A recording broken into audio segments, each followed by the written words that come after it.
Selamat malam semua. Assalamualaikum warahmatullahi wabarakatuh. Kita dari kelompok 2 ingin mempresentasikan hasil analisis data saham pada perusahaan United Tractor Tbk. Izin perkenalkan diri, saya Rizka Tunzila dan teman saya Fian. Kita dari kelompok 2. Ya, di sini kita menganalisis perusahaan PT United Tractor Tbk ya. PT United Tractor Tbk atau biasa disingkat UT adalah salah satu perusahaan terkemuka di Indonesia yang bergerak di bidang industri alat berat yang didirikan pada tahun 1972. Contoh-contoh produk traktor ini kayak yang kita tahu, bus Transjakarta tuh ada punya produknya dia, lalu ada kayak alat berat kayak beko untuk pembangunan segala macam ya. Mungkin kalian juga sudah tahu. Lalu tujuan analisis ini untuk menganalisis nilai return saham pada PT United Tractor selama 3 tahun terakhir. Analisis return saham menggunakan 4 metode, yaitu total return, relative return, cumulative return, dan return yang disesuaikan. Data ini yang kita ambil dari tahun 2021 sampai 2023. Ya, ini metodologi penelitian kami.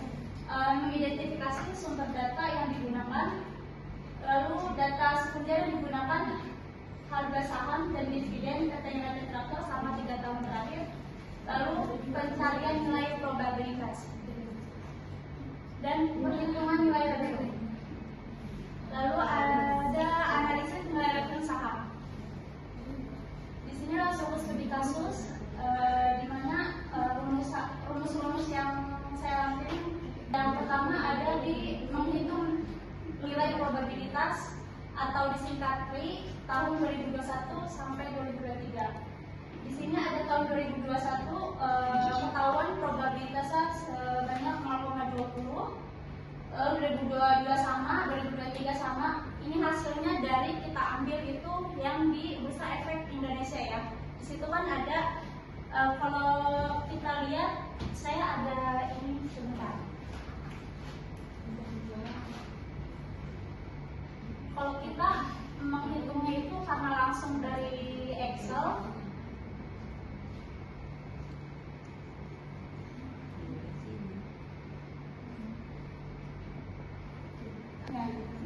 yang di atas kayak harga saham ini kita dapat dari BEI tahun 2020 itu nilai 26.600, 2021 senilai 22.150 dan 2022 senilai 26.075. Lalu di bawahnya di sini ada dividen. Dari return saham dulu. Return saham ini kita dapat dari tahun 2020 dikurangi tahun 2021 dibagi tahun 2020, hasilnya segini. Berikut sama dengan yang selanjutnya. Lalu di sini ketemu probabilitasnya 0,20. Itu dari yang bulan Januari tahun 2021 ini ketemu IHSG-nya itu disebut IHSG itu indeks harga saham gabungan ya. Di sini kita kelihatan sebenarnya di Bursa Efek Indonesia itu kalau kita lihat laporan keuangannya muncul di bulan Januari itu sebanyak 22.850. Lalu selanjutnya sampai Desember 2021. Nah, ini nilai return ini kita dapat dari ini yang bulan Desember 2020 perbandingannya dihitung ke Januari, jadi 26.600 dikurangi ini dibagi hasilnya ini, hasil returnnya ini segini. Jadi hasil return itu hasil investasi yang kita hasil investasi dari investasi yang kita lakukan pada perusahaan tersebut. Nah, ini ketahuan datanya segini ya. Nah, untuk mencari probabilitasnya, setelah menghitung semua, kita akan menentukan maksimalnya dan minimumnya. Nilai maksimum dari ini itu 30% dan nilai minimumnya itu 14%.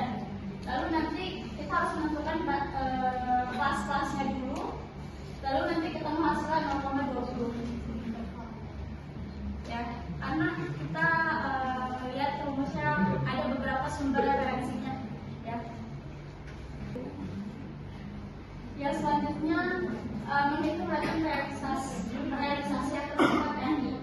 Harga sahamnya tadi kita udah tahu, data dari BNI-nya itu segini, 2020, 2021, 2022, dan 2023. Lalu ketahuan harga sahamnya yang balik lagi itu perbandingan antara tahun 2021 dengan 2020 hasilnya. Untuk 2021 sekitar 0,1673, lalu 2022 1.772, 0, yang 2023 132.323. Ya, yang selanjutnya itu menentukan return ekspektasi atau singkat ER. Sebenarnya dari data tadi udah lengkap, kita ngambil simpelnya aja. Probabilitasnya udah ketahuan, lalu di sini expected return. Ini jumlah ini sama dengan hasilnya 0,0424. Dan ini rumus untuk return ekspektasi. ER sama dengan sigma RI dikali probabilitas. Ini artinya return yang diharapkan dari suatu sekuritas, lalu RI return ke I yang mungkin terjadi, probabilitas kejadian return ke 1, dan N ini banyaknya return yang mungkin terjadi. Ini N ini yang kita ambil dari Januari sampai Desember, itu kan 12 bulan, nah itu yang disebut N-nya 12. Selanjutnya menghitung return rata-rata aritmatik, geometrik, dan defisiensi. Ekspektasi return yang R ini, jadi hasilnya segini. Ini tuh sama RI dikurangi RI di pangkat 2 hasilnya segini. Lalu ini RI dikurangi RI ini di angka pangkat 2 terus dikali probabilitas. Nanti hasil variansnya ini 0,0219.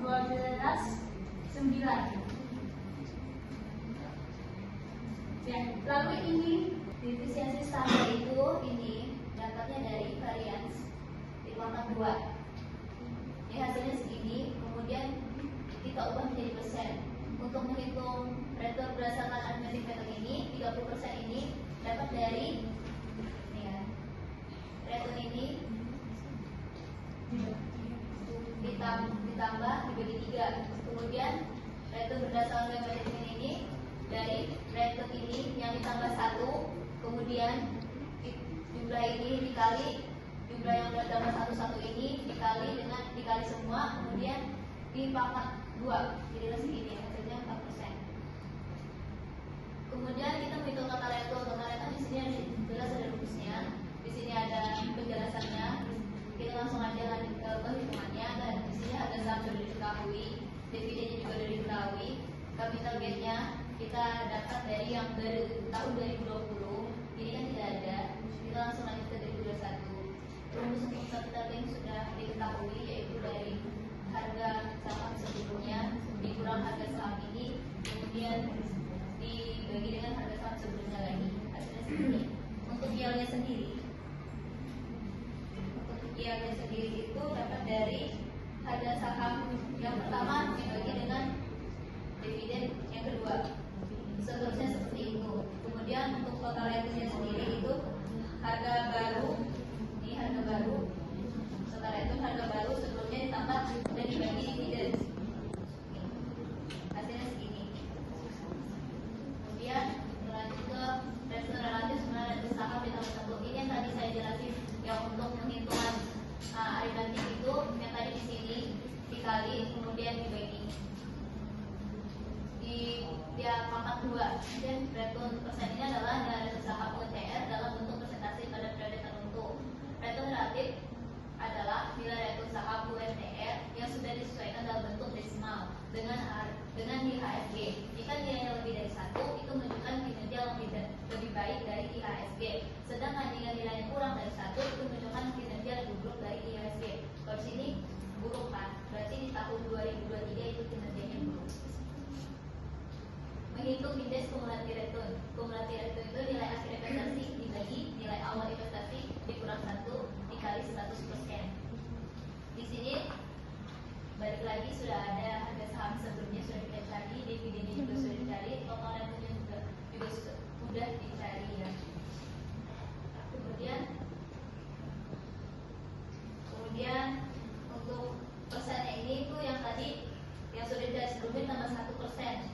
tekapannya.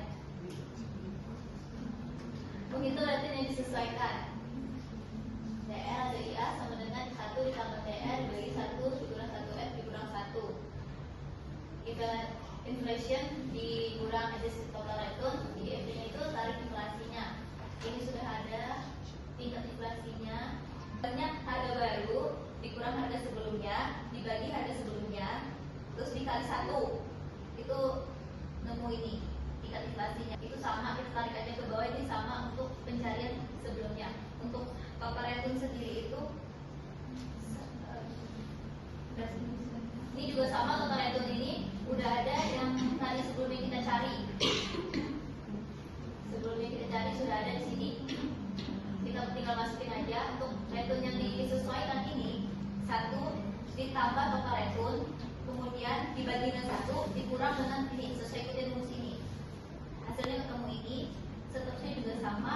Untuk menemukan ini tinggal diubah dari ini ke persen. Nah, setelah kita melakukan penelitian ini, maka kita dapat melihat bahwa nilai return tertinggi dalam selama 3 tahun terakhir itu ada di tahun 2022, yaitu menunjukkan nilai 0,1772. Sedangkan nilai return ekspektasinya ada pada tahun 2002 dengan nilai return 0,0354, dan untuk nilai return tertinggi juga ada pada tahun 2022 dengan nilai return 0,2220. Di sini ada grafiknya, bisa kita lihat.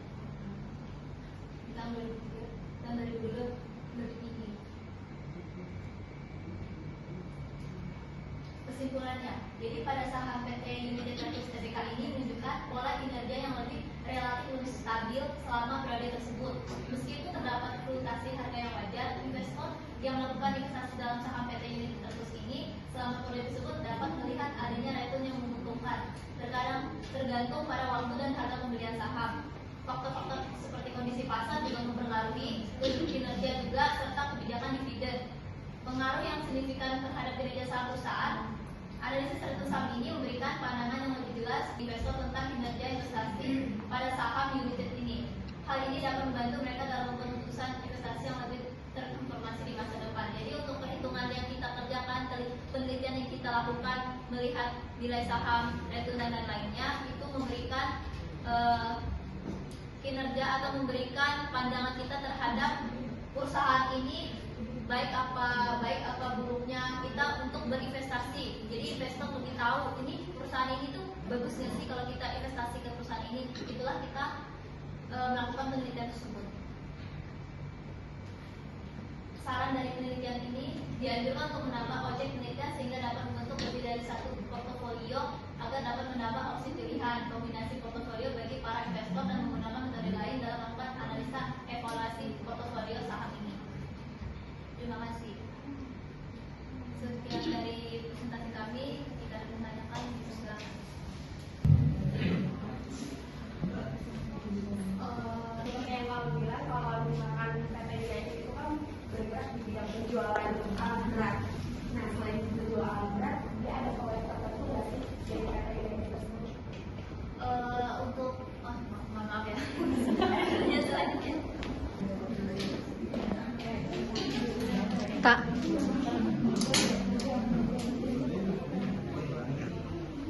Tidak, silakan. Pertanyaan saya, mengapa investor perlu melakukan yang namanya analisis mengenai return dan risiko sebelum melakukan investasi ke sebuah perusahaan? Ada lagi pertanyaan? Ya, silakan. Dari metode yang ditawarkan tadi kan ada menghitung nilai rata-rata geometrik dan trigonometrik kan. Tapi yang membedakan antara keduanya itu Membedakan perhitungan geometrik itu rata-rata asimetrik sama geometrik. Ada lagi pertanyaan? Baik. Untuk pertanyaan nomor 1 akan dijawab oleh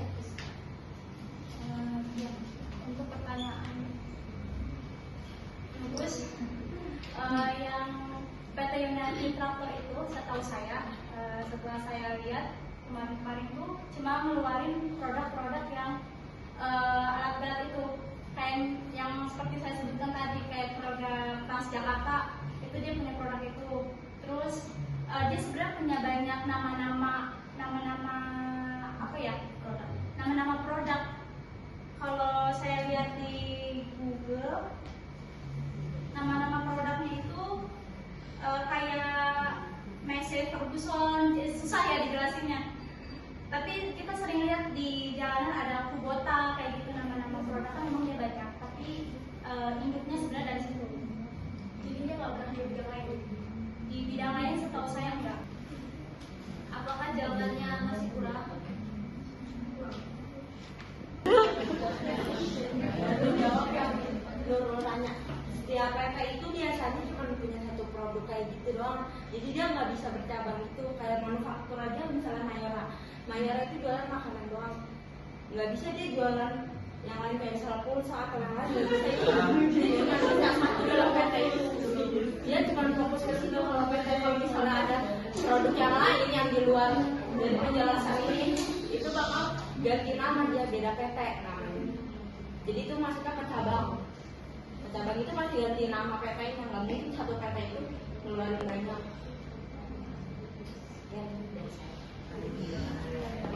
Dan untuk nambahin juga untuk jawaban dari email, untuk PT ini juga sebagai distributor sih, bukan untuk menciptakan produk, tapi distributor alat berat seperti itu. Iya. Apa masih kurang? Silakan Bapak. Atau ada yang punya informasi lain? Iya, itu baru pemahaman kita tentang PT tersebut. Gak apa-apa kalau ada pandangan atau mungkin ada data yang telah diketahui sebagai informasi.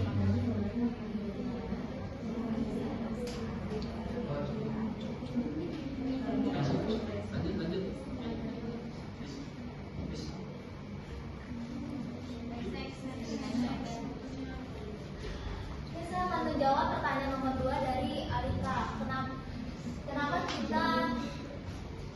Kenapa kita harus menganalisis perhitungan ini supaya kita tahu kan? Itu supaya ya kita kan mana mau sih kita sebagai investor nih, sebagai investor, saya ingin mengeluarkan uang saya, ingin menanam saham di perusahaan, saya tidak tahu apa-apa tentang kondisi keuangan perusahaan tersebut. Kita nggak merugikan. Jadi makanya diperlukan perhitungan tentang proyeksi apa tentang keuangan dari perusahaan tersebut supaya kita pun mendapatkan untung, kita pun tahu tuh makna kita untuk berinvestasi. Jadi kita berinvestasi sama perusahaan yang mau bangkrut. Makanya diperlukan perhitungan keuangan tersebut. Seperti itu. Pemahaman saya tentang kenapa perlunya adanya penganalisisan tentang keuangan perusahaan tersebut. Jadi, pentingnya supaya kita kedepannya juga kan kita berinvestasi juga nggak asal-asalan. Makanya kan banyak pengenalan tentang diberikan rumus-rumusan tentang saham, tentang perhitungan-perhitungan kayak gimana untuk mencari-carinya. Untuk makanya ada perkiraan 3 tahun ke depan, 5 tahun ke depan perusahaan itu bakal berkembang atau enggak. Itu diperlukan perhitungan seperti itu supaya kita pun apalagi zaman sekarang ya. Kalau zaman sekarang itu anak-anak muda ataupun yang masih misalnya punya uang lebih ataupun disarankan untuk berinvestasi karena itu penting untuk diri kita sendiri harusnya untuk sekarang ini. Saya sendiri pun lagi belajar untuk memahami supaya saya berinvest itu benar nggak. Biasanya saya pakai aplikasi Bit, jadi sebenarnya tahu tuh portofolio dari saham tersebut kayak gimana. Karena itu katanya untuk keuntungan kita sendiri. Orang terkaya di mana gitu juga kan dia kayaknya karena dia berinvestasi menanam saham-saham berbagai perusahaan. Makanya itu penting. Makanya kita harus baca-baca berita juga, terus melihat portofolio juga. Untuk mungkin kita sembarang taruh aja gitu. Kalau kita taruh ya bukannya kita untung di masa depan, malah buntung. Sekian dari jawaban saya. Apa bedanya perhitungan aritmetik dan perhitungan geometrik? Kalau aritmetik kan kita itu bedanya itu lebih ke itu sih ke kelihatan reputnya kelihatan ini reputnya benar. Kalau geometrik itu lebih dari yang sudah di yang RR dan return relatifnya. Tapi sini nggak ada. Return relatif